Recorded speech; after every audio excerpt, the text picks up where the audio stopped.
E whai ake nei, ko ngā kōrero, ko ngā hītori, ko ngā whakapapa, o ngā rangatira, o ngā tūtohu whenua, i ta paina e ngā kāwai hekenga o te waka o tainui.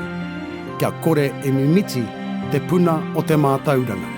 Kia hoki anō ai ki taku Taioretanga.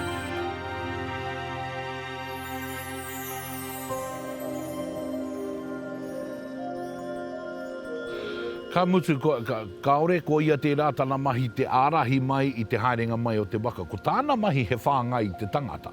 Nō rei, engari, katoa. He rangatira o runga i te whenua, kaore kēnei te rangatira i runga i te waka. Ko ngā rangatira ārahi waka e mōhio ana ki ngā piki me ngā heke o ngā ngaru, ki te āhuatanga o ngā hau, i te mātai whetū me ngā momo tū āhuatanga. Engari ko Hoturoa tērā, te tangata nāna te mana ki te manaki i te katoa. He tikanga tō tai kehu i rato i ana karakia he manu he ahara. He tikanga tā riukiuta mō ngā ika. He tikanga tā rakataura, tā ngā toroirangi i e rā wā mo te āhuatanga o te whakahaere waka. Kaore nei a Hoturoa i noho rangatira, engari i noho ia ki te kei o te waka, kei reira te āhuatanga o te arahi haere. Ka mutu e ai ki ngā kōrero i noho mai a ngā toroirangi ki te ihu o te waka, ki reira ka karakia tia ai kia whakamāmā te ao, kia whakamāmā te moana. Ko raka taura te tangata i tohua ki te tārai i te waka.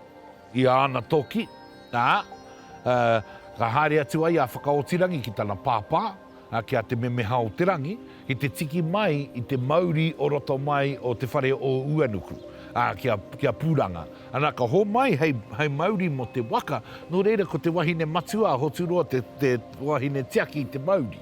E rā momo kōrero, he nui rātou, he tohunga rātou, he mōhia, he iwi mōhi o rātou. Ko te hia Hoturoa i tana tamāhine i a tōrere kātahi, kaore a tōrere i pai no reira i peke i te waka. Ka huna ia mai rā ki roto i te mua nā toi, ka mua i te tangata o reira, i a manaki ao, ka puta ki waho ko ngai tai nui.